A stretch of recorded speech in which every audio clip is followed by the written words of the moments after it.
alpha prime instead of 1 by alpha prime instead of 4 by alpha prime. Change the mass square in that case. Apart from that factor, the oscillator part of the open string could be summarized very simply by just regarding it as 1/2 of the closed string. Okay, we had just 1/2 of the closed string. You have only the holomorphic, only the anti-holomorphic oscillators. That's it. Okay,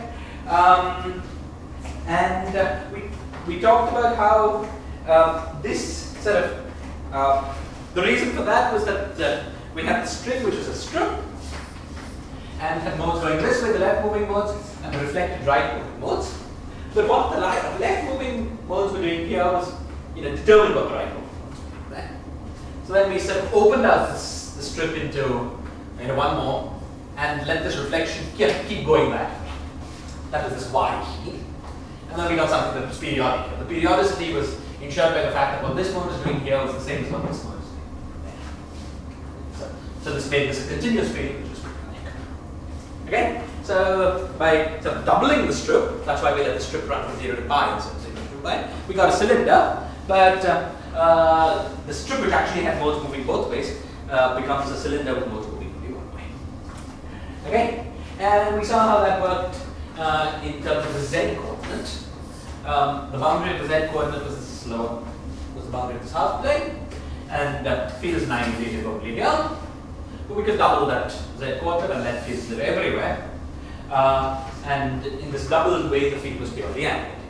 This was the analog of the statement. The thing is purely left moving in the doubled strip which means the cylinder.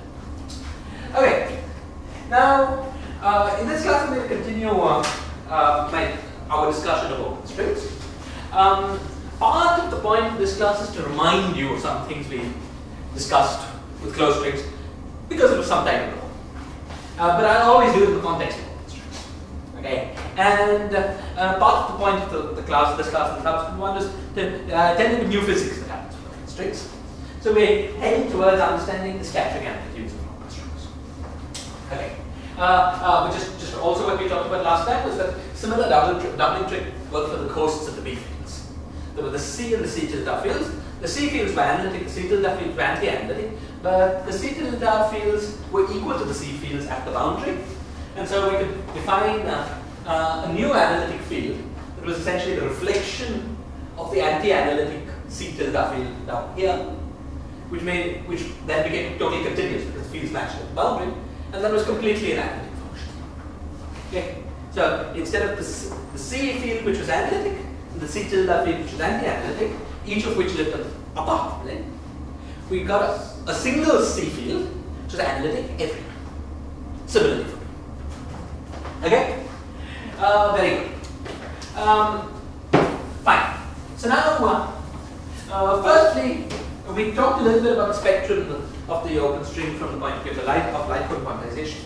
I just want to remind you, it's the same discussion as the closed string, just as a reminder how this works in other ways of quantizing the string. Okay, so there was this sort of OCQ, old canonical quantization, okay, which was basically the idea that instead of imposing the constraints of the stress tensor and highlighting states of the string, instead of imposing that in the way we did in the light code gauge by eliminating two of the coordinates, which we could do. Okay? And the disadvantage of doing that is that you break manifest Lorentz invariance. So we wanted to impose those constraints in a manifest Lorentz invariant way. So, if you want to be manifest Lorentz invariant, you can't eliminate one or other degree of freedom. So we keep all of them. We keep all the 26 x's.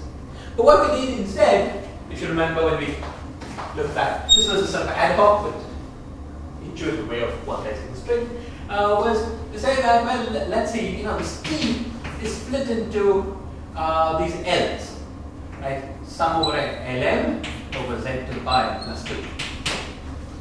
For the closed string, we would have had we would have to worry also about T bar. But now what I'm saying is just accurate.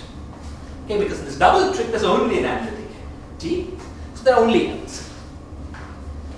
Okay, and you remember that the commutation relations between the L's and the L bars, okay, did not allow us to impose the condition Lm on psi equals 0. This is simply inconsistent.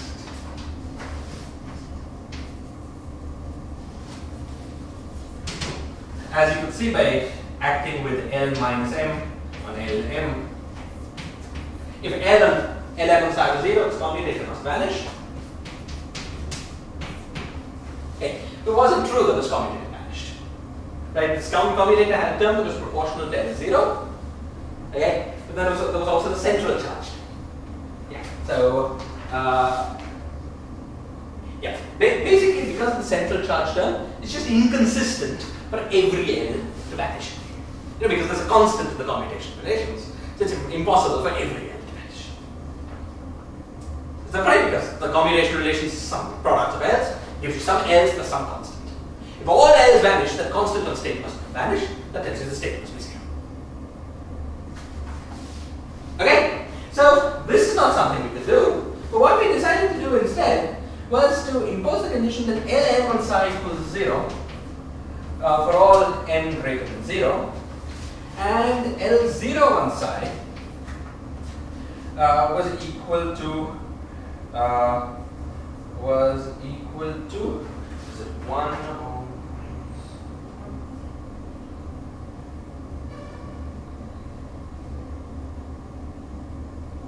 yeah, is equal to psi.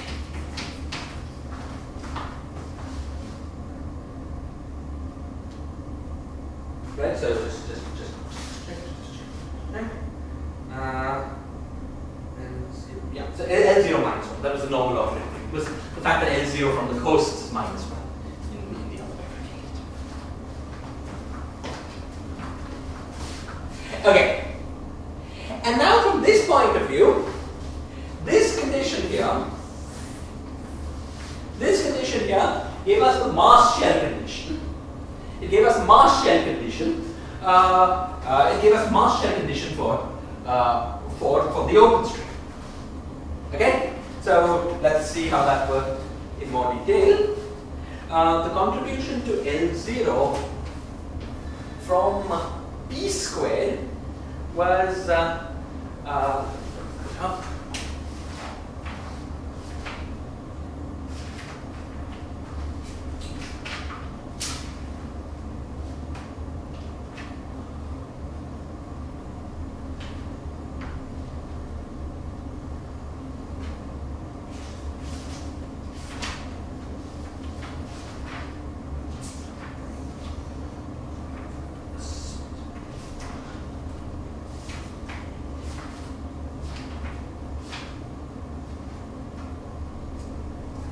alpha prime plus the oscillator. N gives you the oscillator left. Okay, so we get that p squared is equal to 1 minus n over alpha.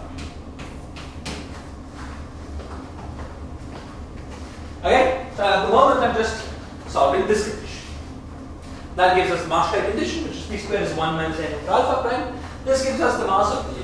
Remember, p squared in our convention is minus p0 squared plus pi squared. Okay, so this should be identified with minus n squared. So n squared is equal to n minus 1 over alpha prime. So when n is equal to 0, we get the tachyon mass squared 1 over alpha prime. When n is equal to 1, we got the mass of states and so on. Okay? Well, of more interest to us was this condition.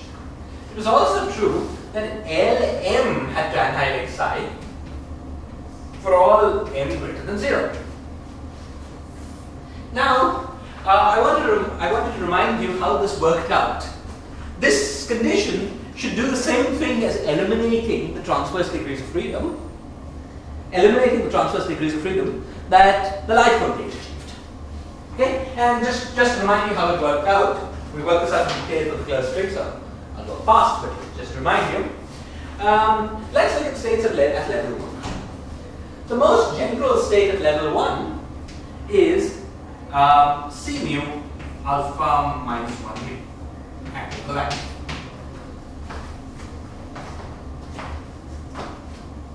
This is clear. Right?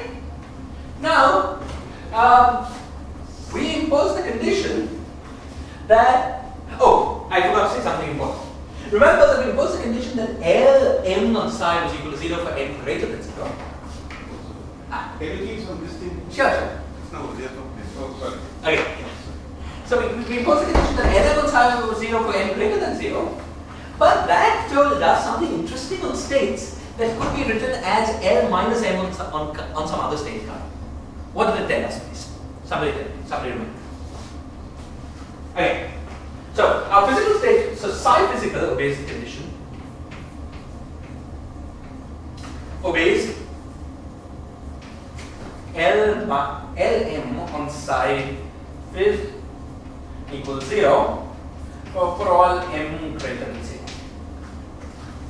Now, when we discussed last semester, that this implied that any state, let's say psi, I'll call it trivial, which was equal to L minus m on any other state term, okay, was essentially trivial. That it was essentially didn't count. Can somebody remind me why?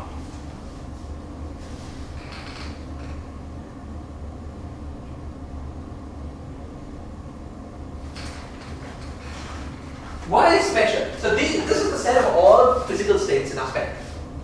Now, you have some physical states which, suppose you have a physical state which is on this.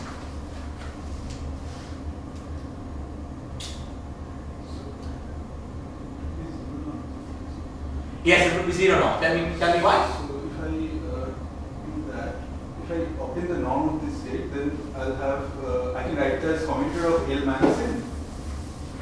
Sandwich between two psi's. So what you want is psi trivial drive psi trivial. Right. Psi trivial. So it will be Lm into L minus n. So which we write as I times L minus m dagger. Right. Answer. Right. Okay. Which we can Which is, tell me. L minus m dagger is what? Lm. Lm on Psi. Let's write down psi. No need. What is Lm on psi? Oh, that's it. It's 0. Psi is physical. That's it. Okay? More generally, suppose you have psi times any alpha. Well, alpha is any physical state. Okay? All this goes through because it doesn't make any assumptions on what alpha is. So it's also orthogonal to all the physical states. So it's orthogonal to every physical state.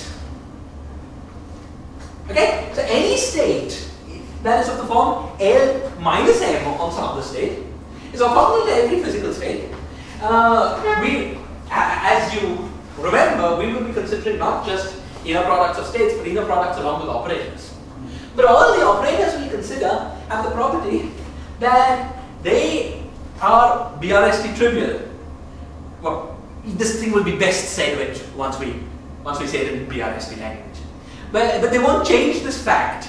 You know, these LMs will basically commute through them. They'll be conformal primary operators. Okay, so once you make this one of these LMs, you'll be able to commute it through all operators and have things anti-vector states. Basically, because the operators that we look at, that we insert, will be conformal primaries, and they have the property that they commute with all LMs and LMs, M positive. Okay? So, for all quantities that we'll be computing in the theory, okay, if one of the inserted states is one of these guys, that state is trivial. Okay? So it should be thought of as not being there. More precisely, any two states that differ by Lm on something else should be identified. This is a gauge invariance of the theory.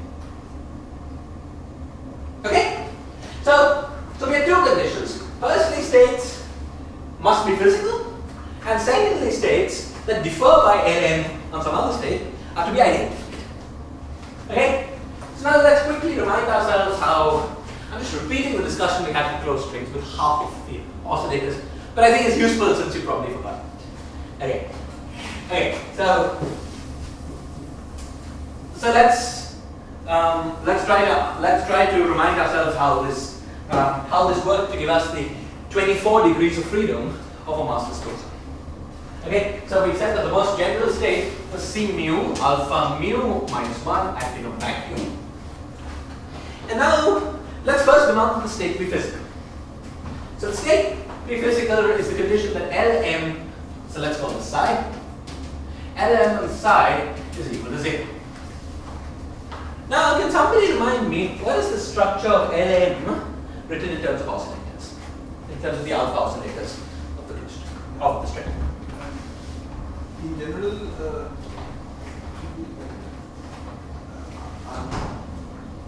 alpha m, so alpha dagger, alpha m. Well, the daggers are alpha minus m's. So it should be something like alpha minus m times alpha. Alpha? M. No, not alpha minus m times alpha m, because that doesn't add up, right? Let's just remind ourselves. Del x is expanded as sum over m alpha m by z to pi plus 1. And t is expanded as sum over m lm z to the pi plus 2. Why would plus 1 and plus 2 here, by the way, somebody?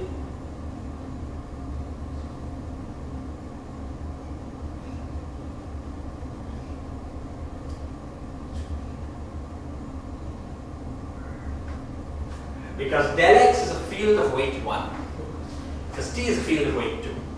So if you take this and map that to the cylinder, the plus 1 and plus 2 goes away. We take all fields and Fourier transform them on the cylinder. But then the conformal back from the cylinder to the z coordinates adds plus 1 and plus 2 to the weight of the fields. Is this clear? It's this labeling that will make these m's just the energy of the states. Because that's how it was in the cylinder. It gives you the time dependence on the cylinder. Is this clear? Okay? Now, with these two in mind, of course, but and t, of course, is del x, up to some normalization that we will about for this question. Okay? So now, how does it go? Up to normalizations. How does it go roughly? Lm is what? Sum over k alpha of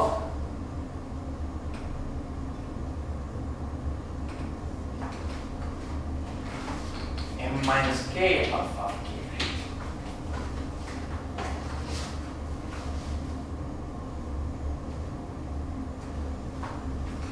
Right, what are we supposed to do? We're supposed to take t, which is del x, put that in here.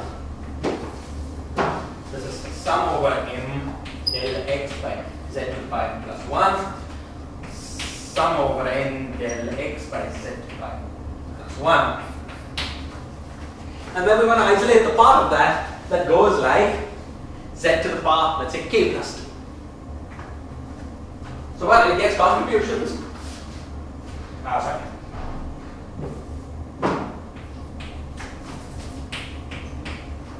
From these terms with m and n such that m plus n adds up to k. Right? So it's sum over alpha n delta, so Lk is proportional to delta m plus n minus k. Clear? Okay, so it's bilinear alphas, and the indices of the alpha have to sum up to k, if you are ahead.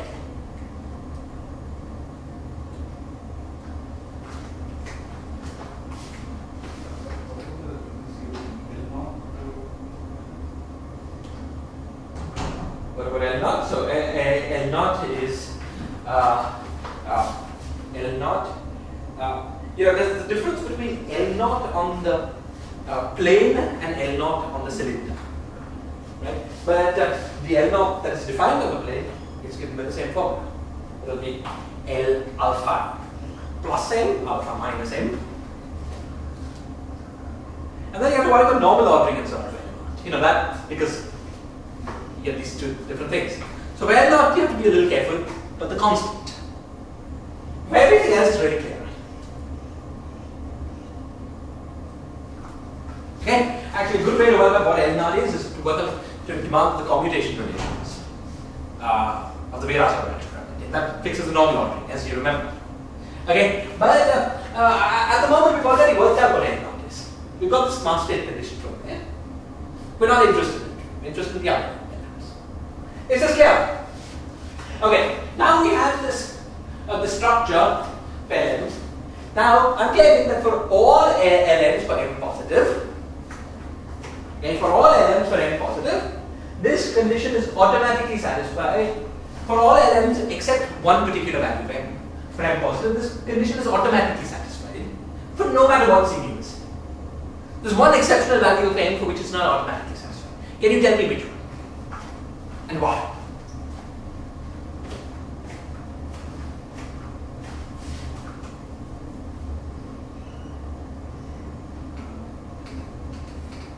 Firstly, can you tell me which oscillators annihilate the vacuum? N, positive. Right? All positive, alpha n with all n positive, and actually it's literally the vacuum zero as well, so zero momentum, and annihilates that. So now we take the side of the form.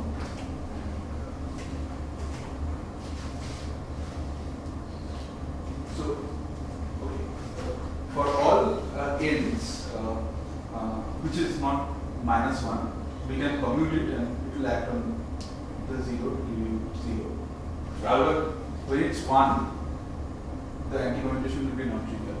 Good. So, when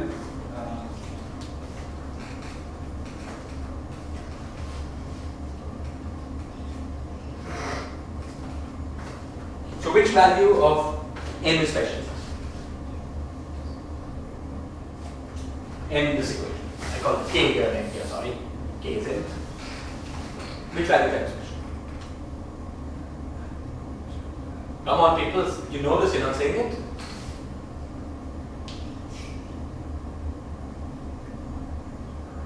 Right, say it. M is equal to 1. M equals 1 is special. Why? For m2 or greater, this equation is true for every C. Tell me why. Let's look at L equals 2. What kind of terms are greater? L equals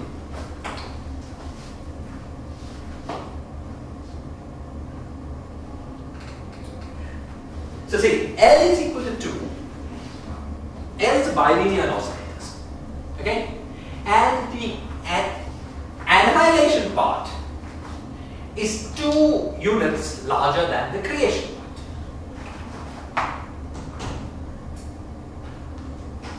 Right? I mean, well, so what is what? Let's say it's small.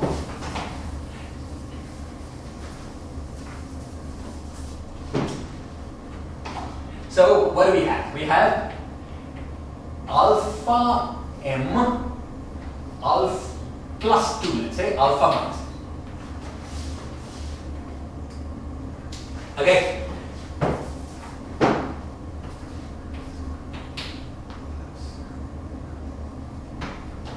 Okay, and now we have this acting on alpha minus 1 acting on the vacuum. Now, any annihilation term that is not annihilation 1 passes through alpha minus 1, as you said, and hits the vacuum and gives you 0. Okay? So, if you have a term that is 2 or higher here, that is going to give you 0. Okay? Let's write this out in one. There's an alpha 2, alpha 0 plus alpha 3, alpha minus 1, and so on. That's alpha 1 squared plus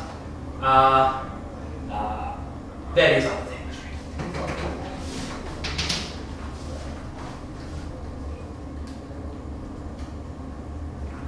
Okay? So, we can go on here. If we add this here, it goes back to this. That's the same thing. Okay? So we can go on here, that'll make it alpha 4, alpha minus 2, and so on. All of those will annihilate the state, right? Because they have an alpha greater than that. Okay? The only one that has only 1s is this one.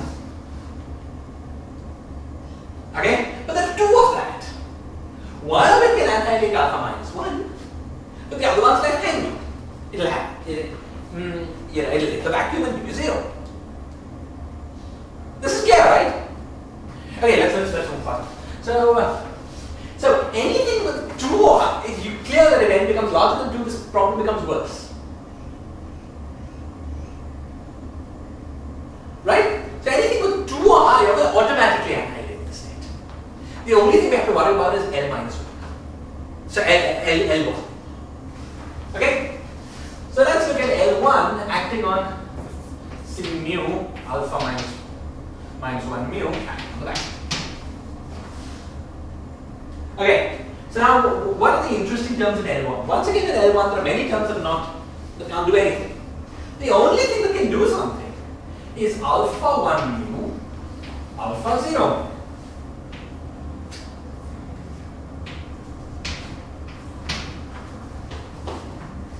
This is the term that can click with this guy. Okay, this is the term that can click with this guy to give you something non-zero, and this guy will be left over, and this guy will be left over. So now, if we were really dealing with vacuum, this guy would also annihilate the vacuum. But let's deal with the more general state, which is 0 on the oscillator, but p units of momentum in the vacuum. The state that is due to the operator e to the power px. Okay, that's the more general state. Okay, now this guy acting on this state is proportional to something simple. What is it important? Alpha 0 acting on the state is proportional to the momentum. Good. So what do we get? Acting on this side.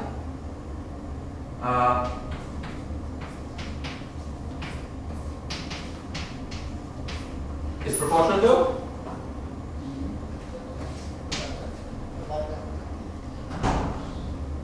times which is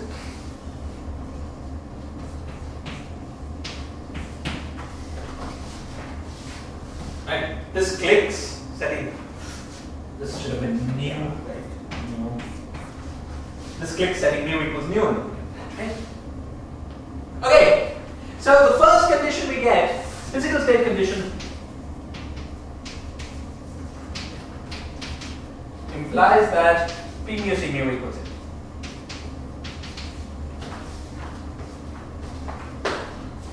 The polarization is transverse to the momentum. This tells us that string perturbation theory in this old canonical quantization, more generally in sort of conformal gauge, automatically works in a particular gauge in Young's theory. As we'll see, this P is the momentum of a photon and C is its polarization. And this sort of automatically works in a sort of gauge where A mu, at least on shell, is orthogonal to the speed. But okay, let's move on. So far we've got this physical state condition. Now, we still have to deal with the triviality condition. Okay. Now, what about the triviality condition? The triviality condition tells us that L minus M on any state is to be thought of as trivial when M is greater than 0. Now, L minus M, we're interested in states at level 1. There's a unique way of getting a state at level 1 by acting with L minus M on some state. Can you tell me how? Firstly, so we want a state at level 1. What can you say about M? L minus M on some state has to be equal to state at level 1. What can that tell you about M?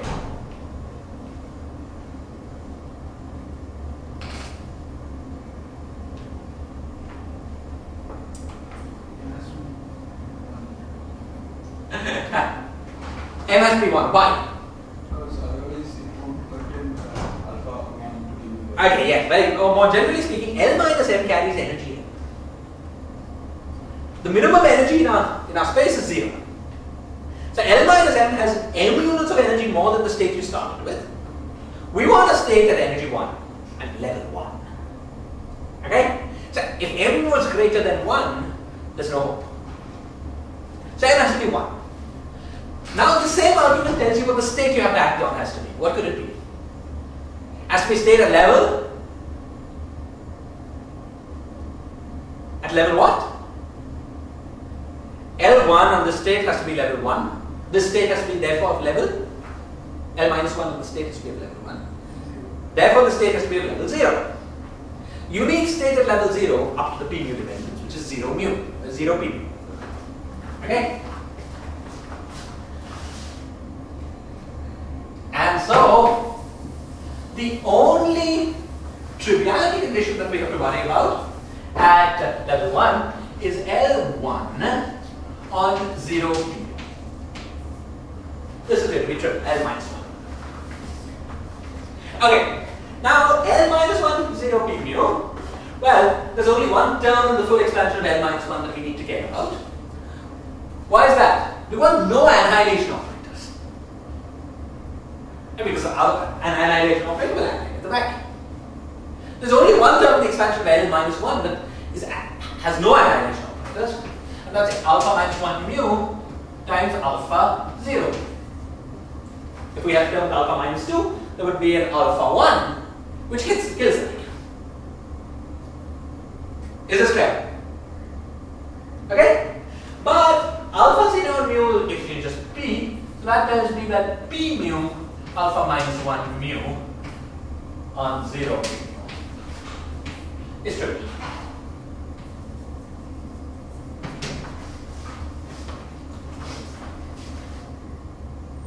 Okay? So we have two results. Firstly, C mu P mu is equal to 0. And secondly, C mu is to be identified with C mu plus P.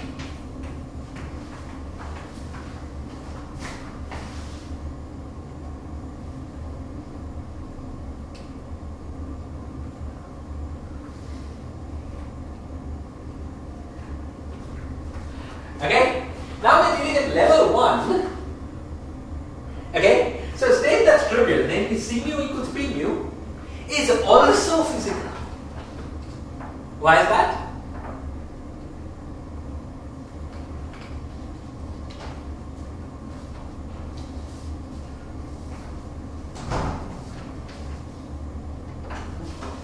Because it's a zero mass state. So Exactly. P is not. So P squared is equal to 0.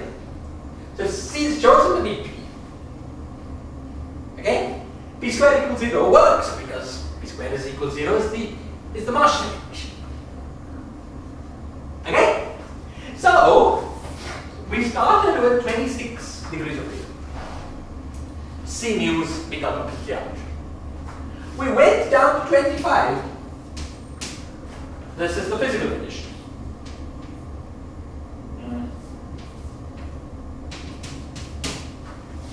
But then of this 25-dimensional space, we've identified one dimension as trivial.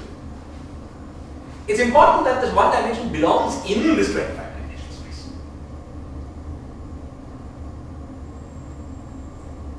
Okay? And that gives 25 to 24.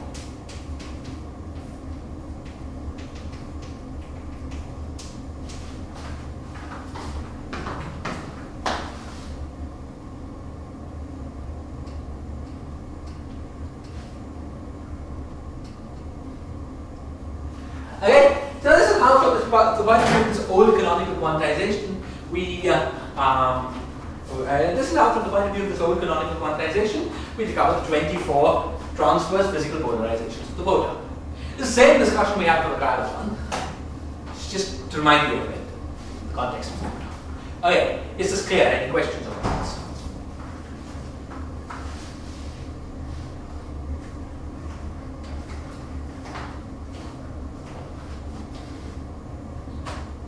Okay, so let's move on.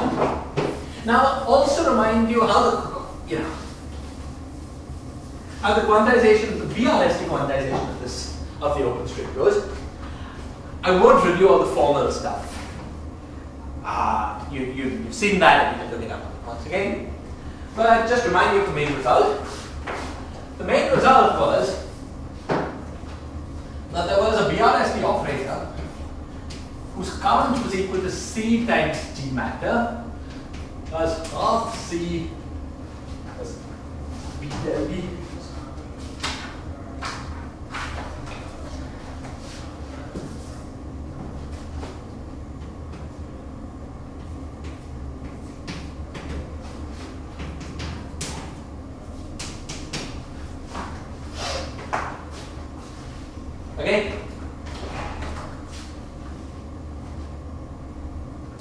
this current was dimension 0. Remember, C had dimension, well, it's dimension 1. So it corresponded to charge dimension 0. So this JB was expanded, you could expand it in moments. So JB M over Z pi plus 1 as usual. And JB0 was equal to QB, it's the BRST charge.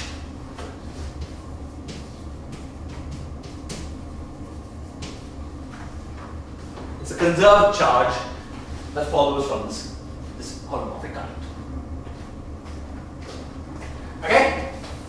And it was the result of a lot of formal analysis, just again to remind you, that the full spectrum of the theory, the physical spectrum of the theory could be obtained by quantizing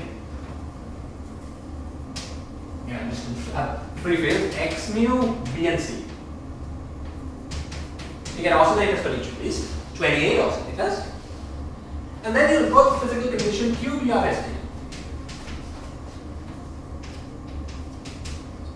On psi is equal to 0. And for reasons very similar to what we discussed before, here it helps to know that QBRST dagger is equal to QBRST and that Q squared is equal to 0. For reasons very similar to what we discussed before, any state psi that was equal to Q times chi was regarded as trivial.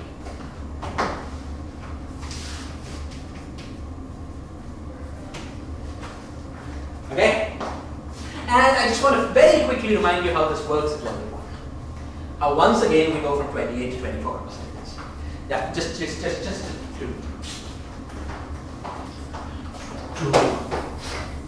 jog your memory. It's again the same discussion. Alright. So how does it work? Well, what's the most general state now at level 1? The C minus, let's call it A times C minus 1 plus B times, let's call it alpha and beta. B minus 1 plus, what do we call it? C mu alpha. No, let's call it E mu. E dot alpha. E mu alpha. Okay. 0p. This is the most general state at level 1 in this large element space. Okay? Now, QBRST, unlike LMs, is of dimension 0. Okay? It's conserved charge. It's this 0 component of this dimension. Okay? So the BRST charge, unlike the LMs, have the property that they act on a state at level k and give you back a state at level k. Okay? So, what we have to do is to take QBRST and act on this state. Now, QBRST, as you can see from here, has a term that goes like CML minus M plus ghost.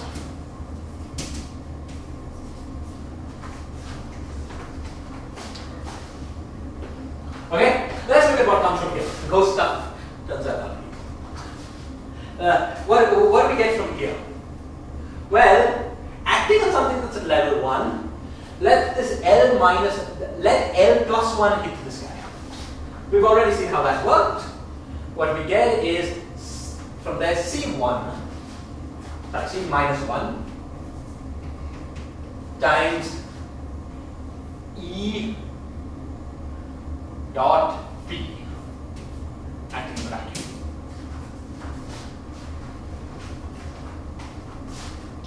That's what we get when we have L1 acting. Coefficient of L1 is C minus 1. Okay? And what do we get from here? With CM elements here, well, we want C1 to kill the B minus 1, to kill the B minus 1. And so we get L minus 1 acting like beta times L minus 1. But L minus 1 we've already just seen what that was. So that's beta times P dot alpha minus 1.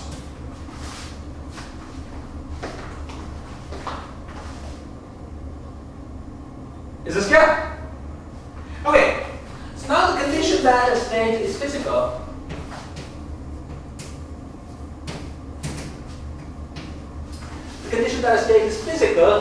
is the condition that E dot P is equal to 0. This must be just 0. And that beta is equal to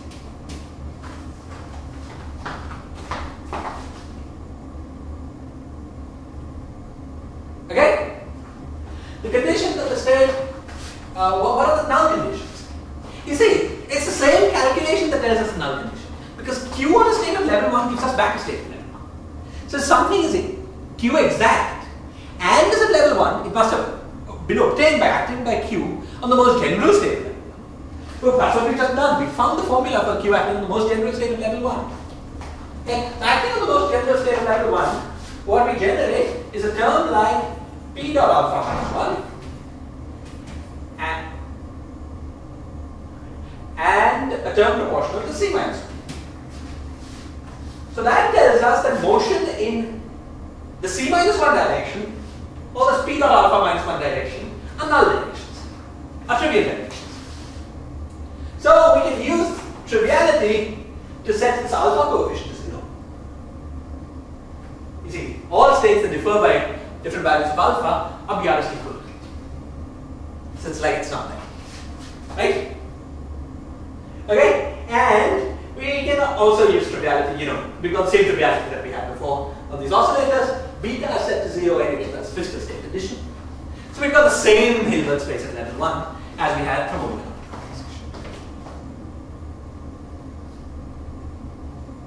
Okay, any questions or comments about this?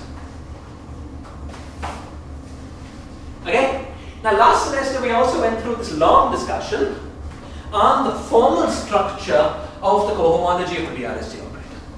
Okay, I'm not planning to go through that discussion again. It's the same thing for the open strings. It's just identical. Look it up just to remind yourselves. Okay, but what we showed was two things. Firstly, we showed that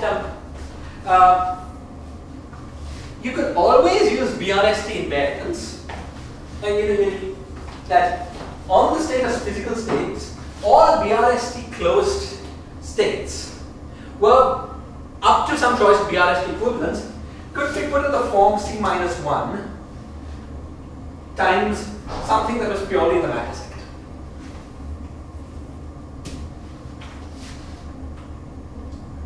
Okay, C minus 1 times matter acting on C. And that the remaining BRST equivalence was just the OCQ equivalence. Okay, the remaining BRST closedness on these states is the condition that L M's annihilated states. The remaining BRST equivalence, the null condition, was simply the condition that states that differed by L minus M's on something in the matter sector were equivalent. So that's the connection between these two ways of quantizing. This BRST and this other quantization. And we also showed, sort of independently, that the BRST cohomology was in one-to-one correspondence with the cohomology of Lycon quantization. We got the same number of states, and we got positive inner product in that space. Okay, so no ghosts, the right number of states, and so on. So all these ways of quantizing the system are equivalent. Okay, so we could have, just used, if we were interested in state content, we'd use the simple Lycon quantization we reviewed last class. We got the same answer as anything else, but this is all nice and covariant. Okay, I'm not planning to review this. Please go and look up your notes on Kolchinsky or whatever, if you want to remind yourself of it. But so that's all I wanted to say about the free quantization of open strings. It's just paralleling our discussion of open strings. Any questions or comments on this? Okay? Basically, what you have to remember is that the open strings are like one half of the closed strings. Everything we discussed for closed strings before goes through, more or less without change. Okay, now let's move to a discussion of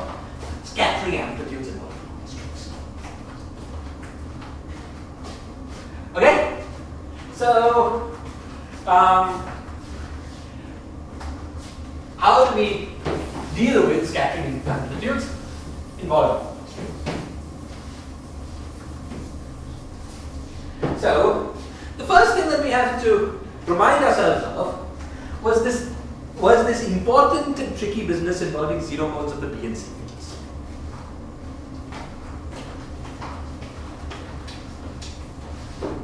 You remember that when we were dealing with the closed string, this operator, which in a holomorphic coordinate patch was just del z bound C, del z bound on C 0, okay, was an operator whose zero modes counted those conformal diffeomorphisms, cluster formal transformations, that were not fixed by our gauge condition, asking for our metric to be conformally equivalent to something standard.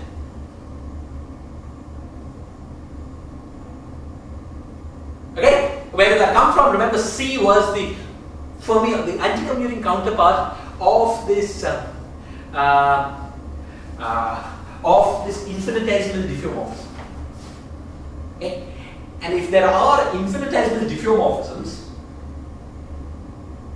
okay, that obey this equation, it means these diffeomorphisms leave the metric unchanged after conformal scaling. Okay? Therefore, there exist diffeomorphisms that maintain our gauge condition. So our gauge condition has not completed the fixing of gauge invariance for these diffeomorphisms. Okay? For this reason, C's have a name. The C's, or the zero modes of C, are called conformal killing vectors. Why is that? What's a killing vector? A killing vector is an infinitesimal coordinate change that leaves a metric unchanged. Okay? So suppose we were trying to characterize a space by saying something about, by gauge fixing and saying, in my gauge, the metric has this particular form. You've not completely fixed diffeomorphisms if it has killing vectors. You can do a diffeomorphism that leaves that metric unchanged. A conformal killing vector is parameterizes small coordinate changes that leave the metric unchanged up to a conformal transformation, whose only action on the metric is a conformal rescaling of it. So if we're dealing with a theory whose gauge invariance is diffeomorphism plus conformal transformations, okay, and we do as we did for instance on the plane, say we'll choose our gauge so that the metric becomes delta mu nu up to a conformal factor. Any conformal killing vector on the space demonstrates that we haven't quite fixed gauge. We haven't completed our gauge fix. Right? Because there's a coordinate transformation that leaves our gauge condition unchanged. Is this clear? Okay? So zero modes of C were telling us that we've not completely fixed gauge. Okay?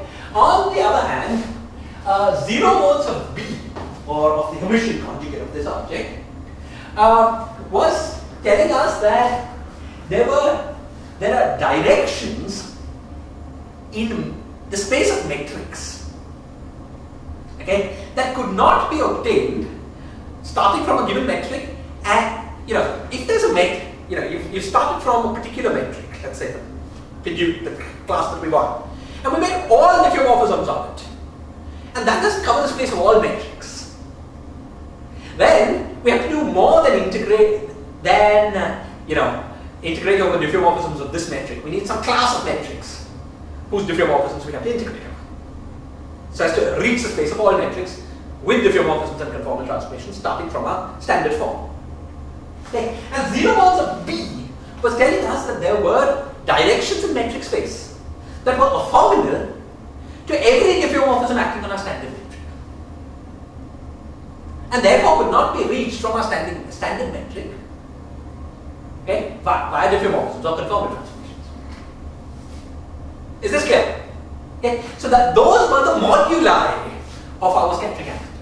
Those told us that instead of choosing a particular metric on the Riemann surface, we have to integrate over a class of metrics parametrized by these b's. Is this clear?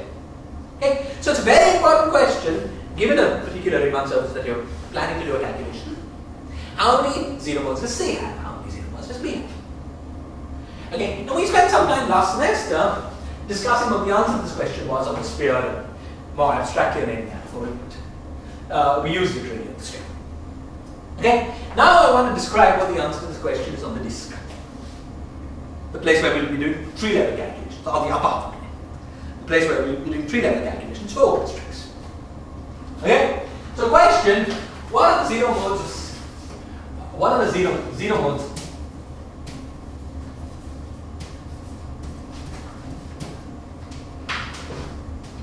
On the upper half.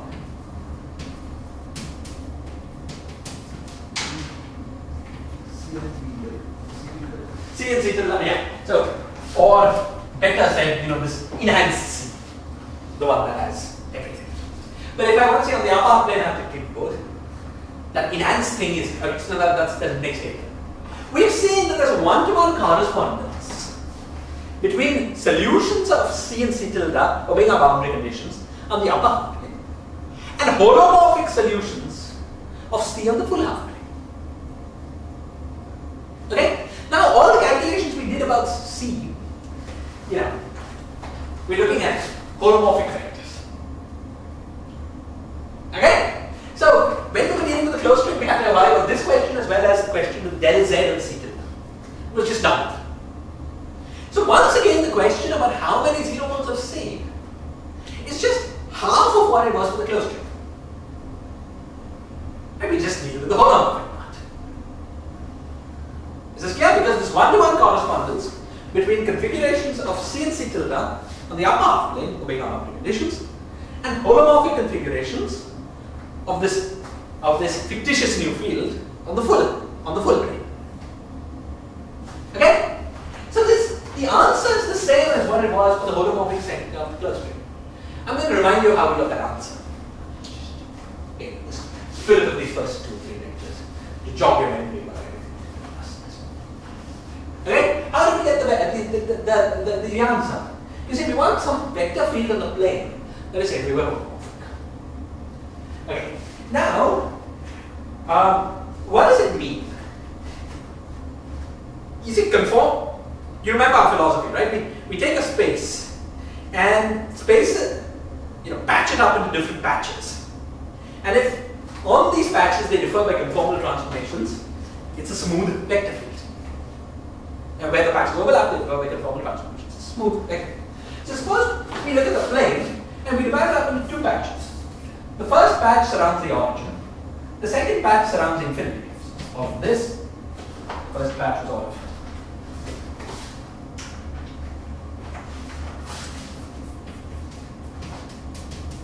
And it overlaps. Okay? So now what we want to do is to see whether there is any vector field, okay, of weight minus 1. C is a vector field of weight minus 1. That's a transform vector. Okay, so is there any vector field of weight minus 1 that is holomorphic everywhere on the plane? What does this mean? It has to be holomorphic in this patch, in the good coordinate that is good in this patch. It has to be holomorphic in the outer patch, in the coordinate that's good in the outer patch, and it has to, match on the intersections. Okay, so something that's okay. So suppose there was some C of Z.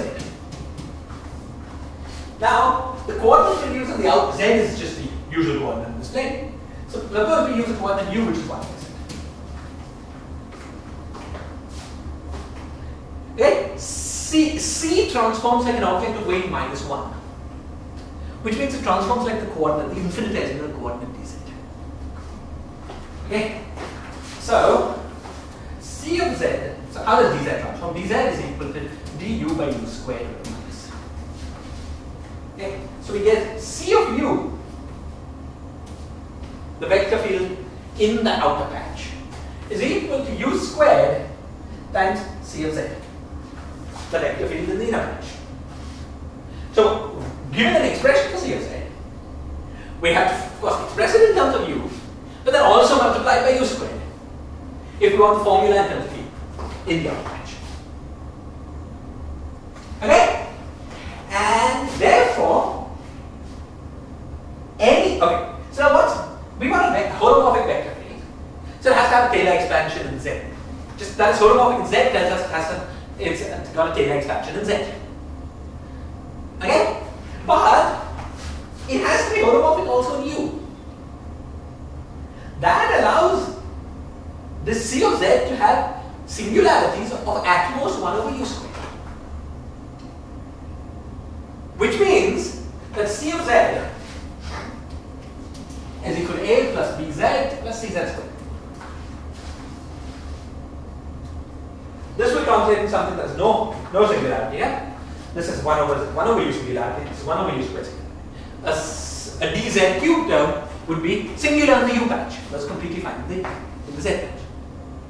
So a holomorphic vector field that is everywhere holomorphic on the whole upper half plane, okay, in the sense of a Riemann surface or this conformal sense, together, is at most A plus BZ plus CZ squared. Is this clear? Okay. So there's a 3-parameter set of 0 modes of the C field on the upper half plane. Is this clear? Okay. Now, what about the B field? What changes at all? What's the equation? What's the equation for 0 modes of B? Once again, the equation is just holomorphism. It's del bar of B is equal to 0. The only thing that's different between B and C is what? The weight. B is weight minus 2. Sorry, it's weight 2. Sorry, weight 2, while C was a weight minus 1. Because of that, this thing, instead of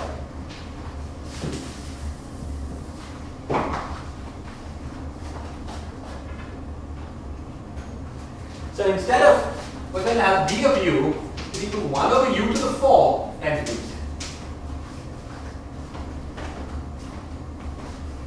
Well, we transform like 2 copies of the derivative, which will get the U the other way around. And because it's 2 rather than 1, it's U to the 4. Okay, now this is already singular.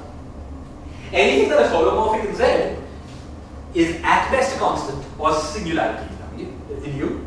So there's nothing. So there are no 0 modes of B on the plane and therefore the half plane. Okay?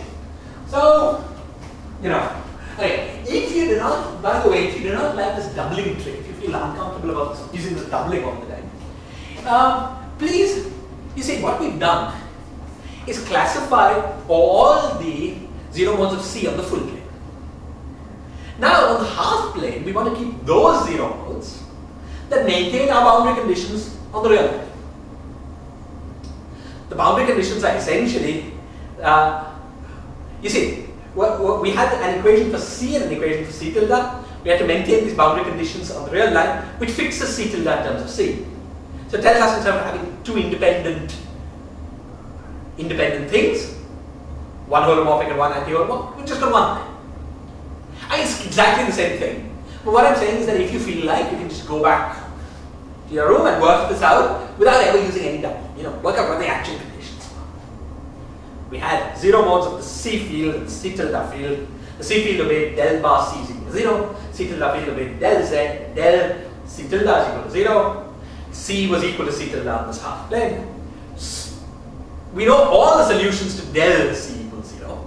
All the solutions to del bar C tilde 0. So just written it down. And then do this patching. Of course, you get 3. It's just the same thing. It's the same thing said differently. Okay? Good. What have we concluded? We've concluded that the disk has 3 conformal Killick vectors and no moduli. Okay? So if we're doing a scattering calculation,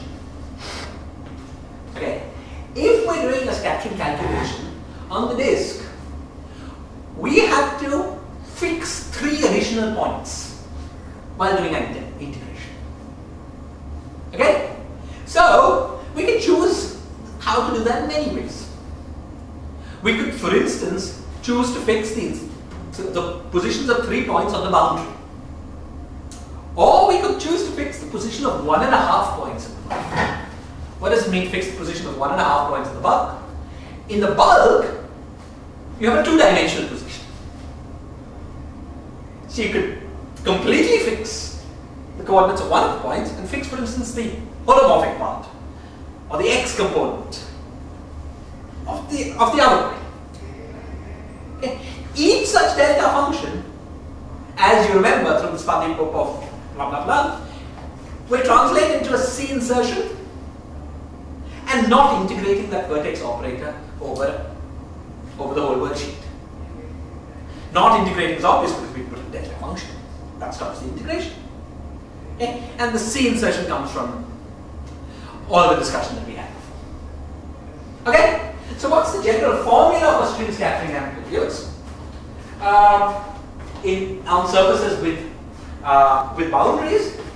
Well, we have to do the calculation for how many moduli there are, and just as before, integrate over all moduli. Okay? Just as before, every modulus integration comes with a factor of b, comma del t of the metric as a function of t, where t is the modulus. Also, just as before, every conformal killing vector, again, involves a delta function. You freeze some positions. Those positions involve an insertion of an explicit C. Okay? Now we're going to, in this class and the next, we're going to be doing explicit calculations. So we'll flesh this out in more detail. Okay, any questions or comments? Okay, so what's the general rule? The general rule is that everything you insert has to be PRST invariant with the C's or the integration vertex thereof, version thereof. And then some things are integrated, some things are not integrated, and you also integrate from all moduli. Right? The number of things that are not integrated are the number of conformal killing vectors. They always appear with the C insertion.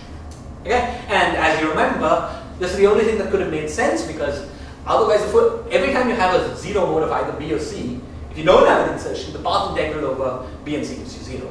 So you have to have as many C insertions as C0 modes, as many B insertions as B0 modes. The only way you get a non-zero answer. Everything continues to make sense. Okay? So apart from this halving, nothing has changed very much. Clear? Any questions or comments?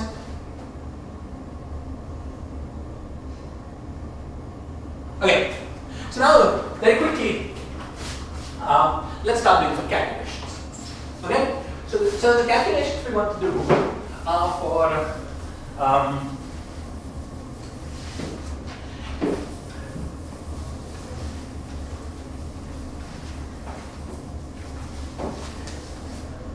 probably this lecture only the scattering of tachyons, but less developed formats.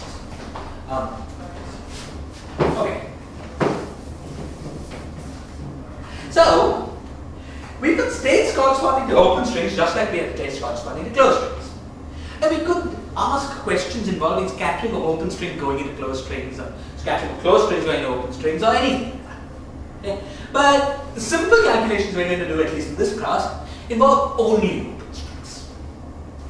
Okay? Though I'm going to set up a formalism in more general. Okay. So let's remind ourselves how things work. One question. Please. So as you say, if you just consider open strings, then the scatterings will then give rise to closed strings also. Right. But if you are talking about a tachyon state, would it be like 2 tachyon states here, 2 masses like that? Or, since the mass of the tachyon for the open string is different. You're asking what just on-shell conditions you have. Right. Yeah. Okay. You see, right.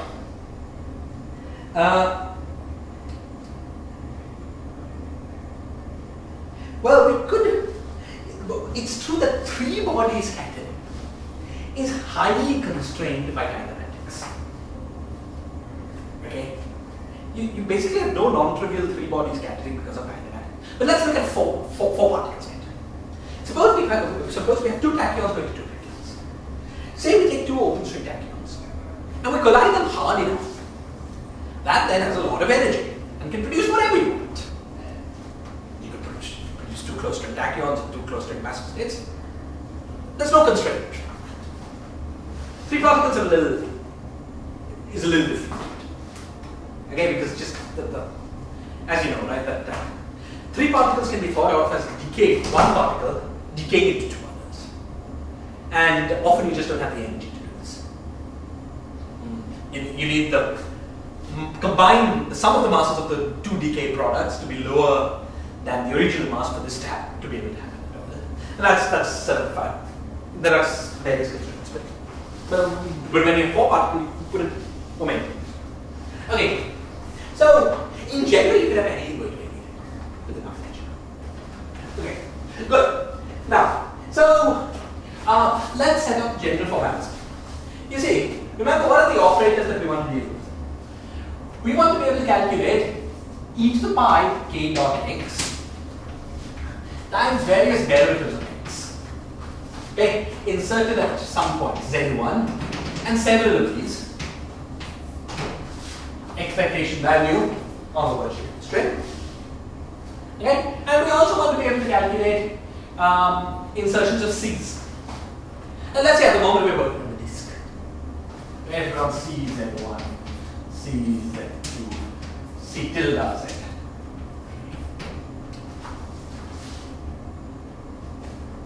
This is the kind of thing we want to calculate. Okay, once again, expectation value of the function.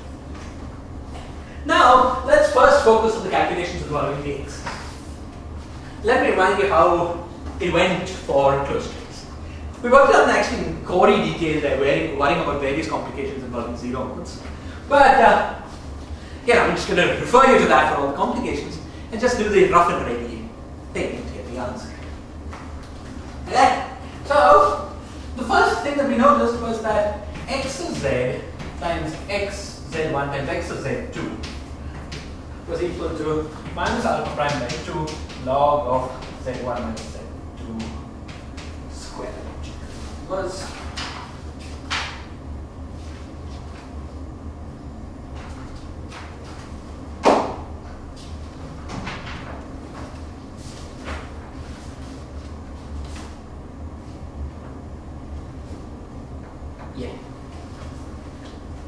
minus alpha by 2 log of z1 minus z2 square. This was the 2-point function on the sphere, on the plane.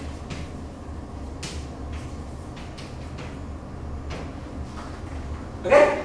We derive this in many different ways. The simplest of which is that you've got a translational invariance, and it has to obey the condition that del squared on this operator is equal to an delta function.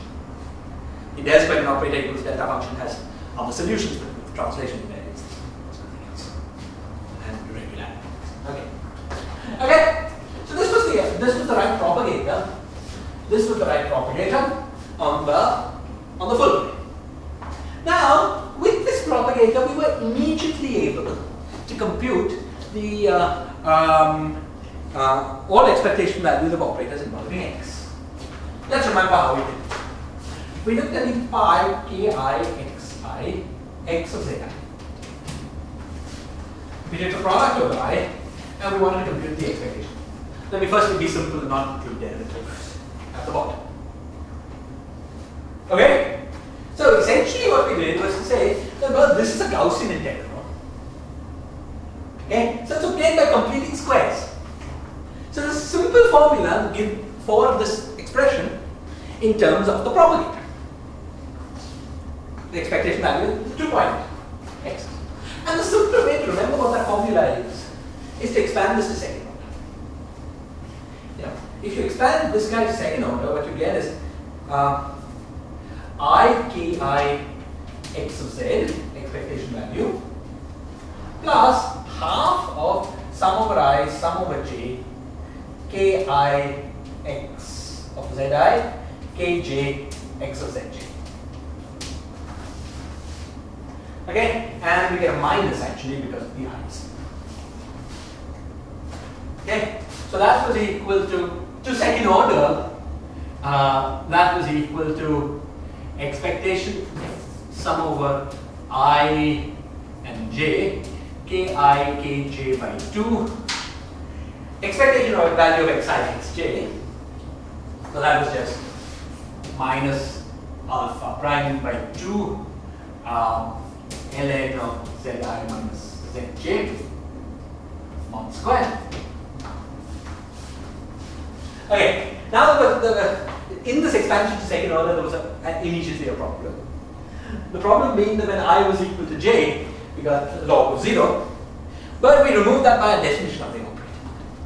We normal order, which meant in every time we contract, we don't allow I equals j.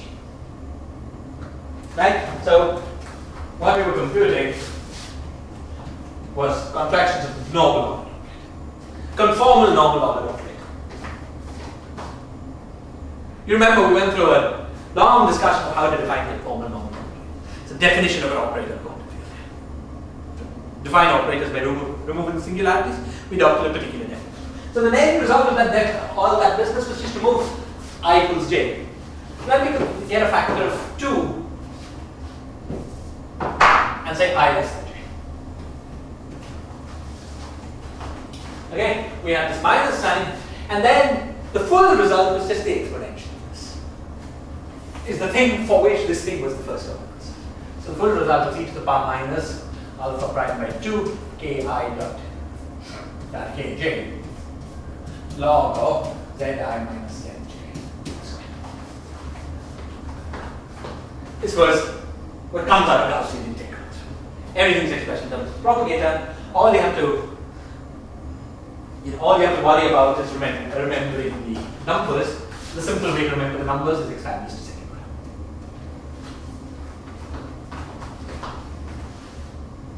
Is this clear? Okay. So now the next thing we want to do is to understand how this works on the disk, that is for open strings.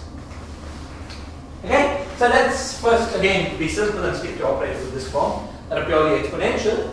And let's to start with allow these operators to be only in the block. We'll return to the operators being inserted in the boundary. Okay? So everything should go through if we've got the right propagator. But we don't have the right propagator. How do we know that we don't have the right propagator? You see, this propagator has to satisfy two conditions.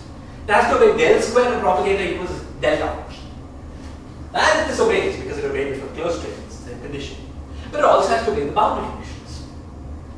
It has to obey the condition that if we fix z2, then del z1 on g is equal to del z1 bar on g. Okay? Does this propagator obey this condition? Let's check. What's del z1 on g? Okay?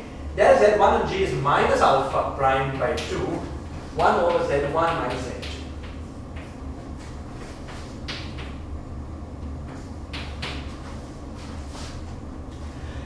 What's del z1 bar on g? It's minus alpha prime by 2, 1 over z1 bar minus z2 bar.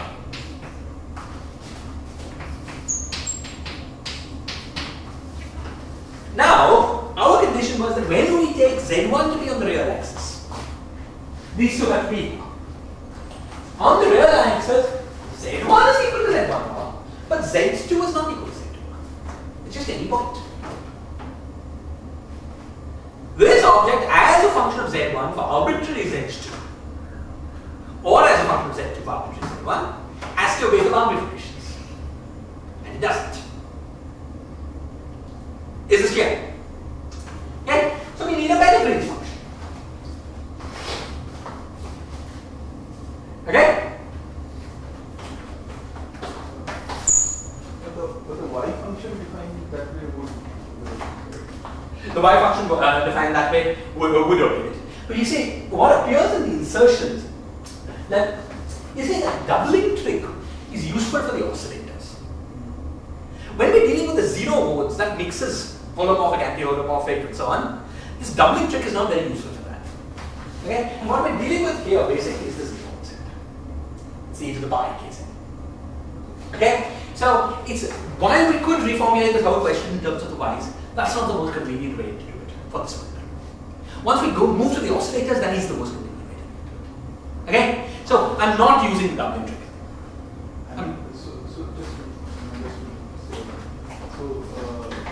So when we are dealing with the different string, then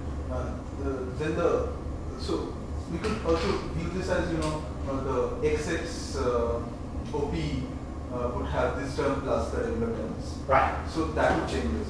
No. You see, what will change is things that are not short distance. OPs never change. Boundary conditions here never affect OPs here. That's short distance physics. Okay? But something, you'll see what will change.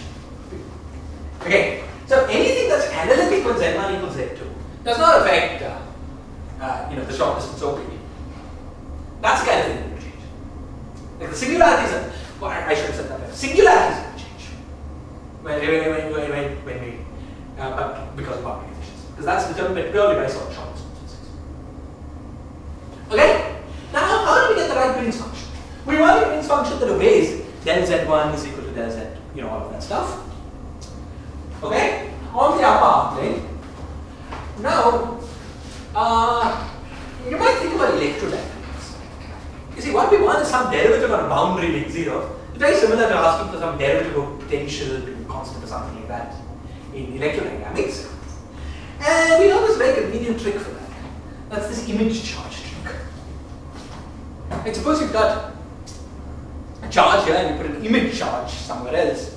It's the same field on the it forces field lines to be orthogonal to the boundary, and therefore potentials to be constant along the boundary. Okay?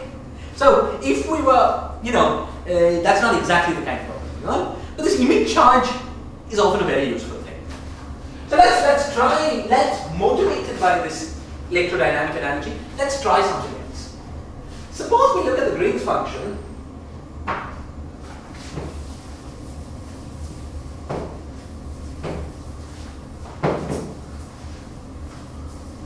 Suppose we look at the Green's function x of z1 and x of z2, expectation is equal to minus alpha prime by 2 log of z1 minus z2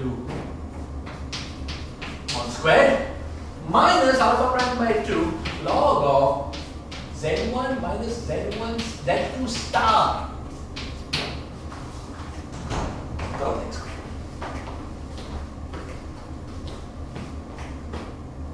Okay? You see, this is like the effect produced on Z1 by having a charge here as minus here. It's like the image charge. You think of this Green's function as the response to sources. The field at Z2 as a response, field at Z1 as a response to a source at Z2. It's like putting two sources at two reflecting points. Okay, that's a nice picture, but does it work? So what we have to check whether to see whether it works or not, we have to check whether it obeys our boundary conditions. So let's compute. So del Z1 of G has a term that we had before, equal to minus alpha prime by 2, 1 by Z1 minus Z2. But it also has the same thing, plus 1 by Z1 minus Z2 star. And similarly, del Z1 bar G is equal to minus alpha prime by 2, 1 over Z1 bar minus Z2 bar, and then plus 1 over Z1 bar minus Z2. Because in this mod square, we shift the star either here or there, it doesn't matter.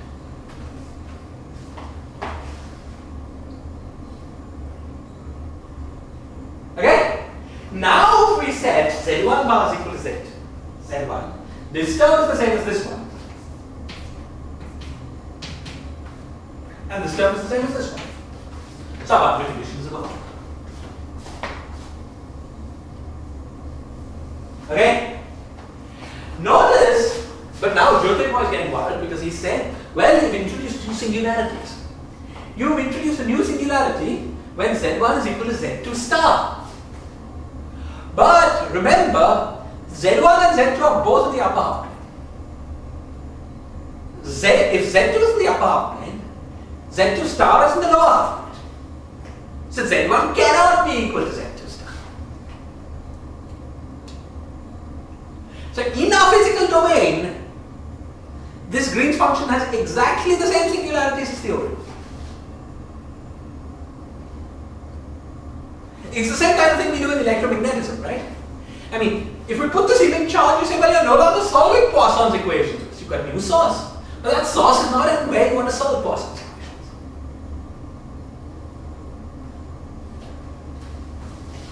I hope I got the right name of the equation. Del square phi is equal to anyway. Okay, got it. Fine, so now we're very happy. We've got only effect is the very good. Okay, now Jyotirmoy makes another good point. And that is, well, you're saying Z1 and Z2 cannot both coincide, but they can if you're on the boundary. That is true and it's just correct. You see, when you introduce boundary conditions, you can't change the singularities at point in the bulk, but you can change the singularities at point in the boundary. So that's a different point. So there are no physical singularities at the boundary. That's not something undesirable, it's correct physically. Okay? So this is the right answer to involve new singularities at the boundary, and we have to deal with this.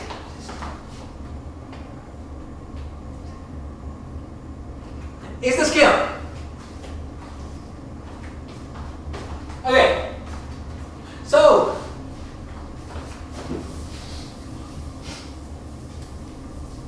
this is the Green's function we have to use. And once we use this Green's function now, it's a simple method to compute expectation values of e to the power I kx for every insertion point in the mark. We just use this Green's function instead of the previous one we had.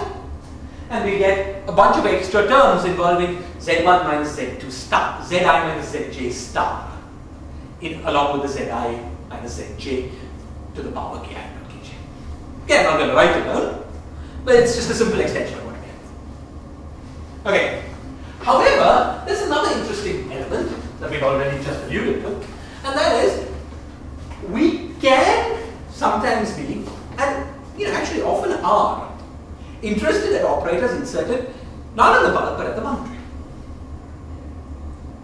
Okay, now you see there are extra singularities when you reach the boundary. What does that mean?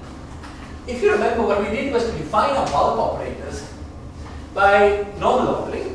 And for instance, it meant normal order z, x of z, x of w, normal order, was equal to x of z, x of w, plus alpha prime by 2 log of z minus w from x squared. We use this basic definition for 2-point functions and then use Wick's theorem, or Wick's definition if you want to extend the definition to arbitrary products of x's. That's what we meant by normal order operators, and then we used two explanations. Okay, but now suppose z and w. What was the good thing about this? The good thing about this was that you could now bring z near to w without having the singularity. Right? If you had some correlation function involving x of z and x of w, and this thing was within z and w, things were normal ordered, the limit z going to w made sense. Because all the singularities that were associated with the z going to w have been subtracted away. Okay? However, and how do we know that they've been subtracted away? Because the singular part of this 2-point function was this with a minus sign, it was just subtracted. However, now suppose z and w are both points on the boundary. Okay? Or you can approach them either from the bulk or from the boundary, it doesn't matter. But it's simpler to approach it from the boundary, so let's do that. You see, now this doesn't work anymore. Because when these are both points on the boundary, each of these terms is the same. So you get an additional factor of 2. So the thing that will work, okay, if you want to normal order and get a non-singular operator for points on the boundary, okay, you need to put an additional factor of 2. Okay? So that is what we're going to do. Okay. We're going to define boundary normal ordering. Okay? We're going to define boundary normal ordering. So suppose we want to define, so if we want to define a local operator.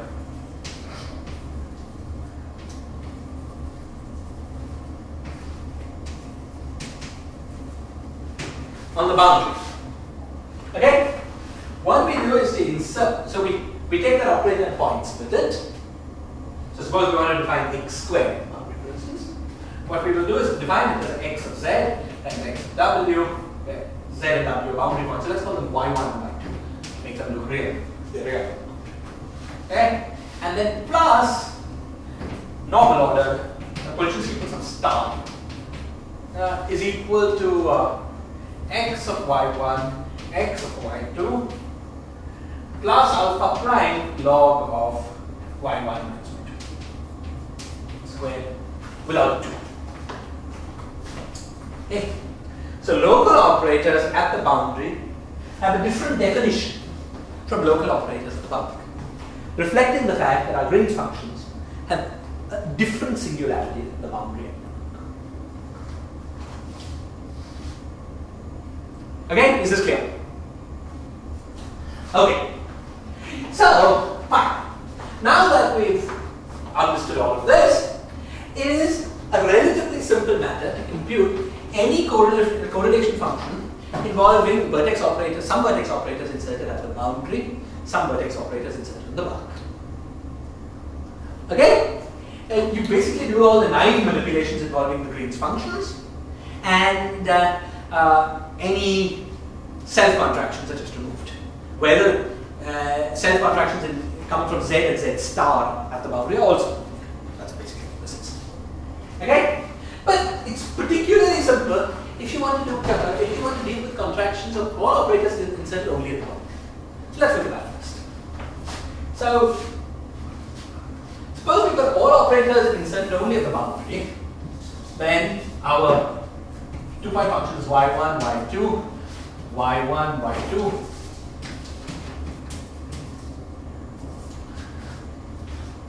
And we don't need to put more in there than ordinary scale. These are real numbers.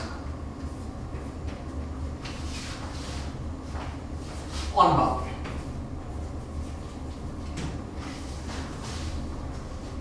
Okay? And now if we wanted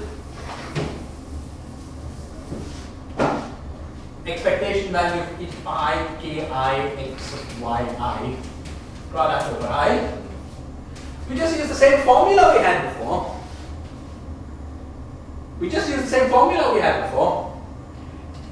Except that we add an extra factor of 2 for the contractions. Okay?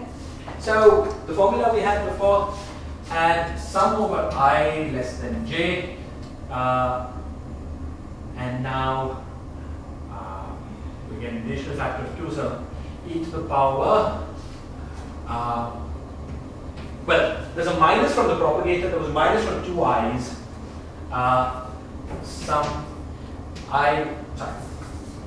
I less than j, ki dot kj log of yi minus yj the whole square.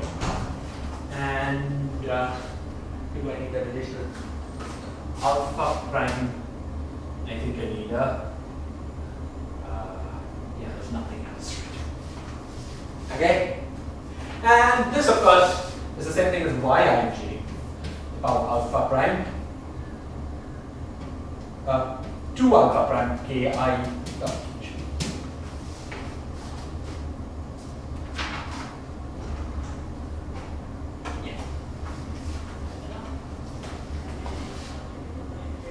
Okay, so product I less than j. So this is the final formula for insertions of e to the power I k dot x is only at the boundary. Is this clear? Okay? We will also have need for insertions of e to the power I k dot x's with del x. Okay, so suppose we had del x times e to the power q1 times x1 times del x times e to the power k2 x2 and so on. some of them could have del x's, others may not. We'll leave this because we want to calculate vertex operator scattering with photons. And the operator for the photon is this del x. Okay? So now what do we do? Can somebody remember how this works with closed strings?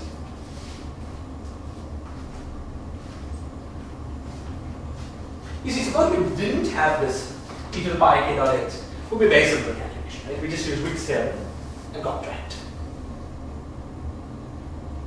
Okay? But we do have this e to the pi kx. So basically there are two parts to the answer. There's the part that the del x receives from the classical configuration of x's in the presence of these sources. And then there's the part that we get from contractions. Let me say this better. You see, what we're doing is computing a Gaussian integral with insertions. So this Gaussian integral is always computed by following a classical trajectory.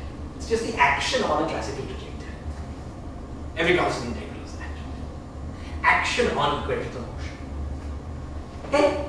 So when you put an insertion, there will be one part which is the value of del x on that classical trajectory. And then there will be another part which is the fluctuation away from that. The fluctuation away from that does not depend on the sources. Because you complete the square. See, how do you calculate the integral? You complete the square. In that completing the square, you define a new variable, which is essentially this classical trajectory. Okay? So then you expand the old variable as new variable plus something else. And that plus something else, you compute the expectation values of that in the unsourced state. Okay? So the first thing we have to do is to find what del x is on the classical trajectory. That's quite simple. So what's the classical trajectory? The classical trajectory is del squared x. That comes from the action. Okay, and there are various alpha primes and numbers I'm not going to try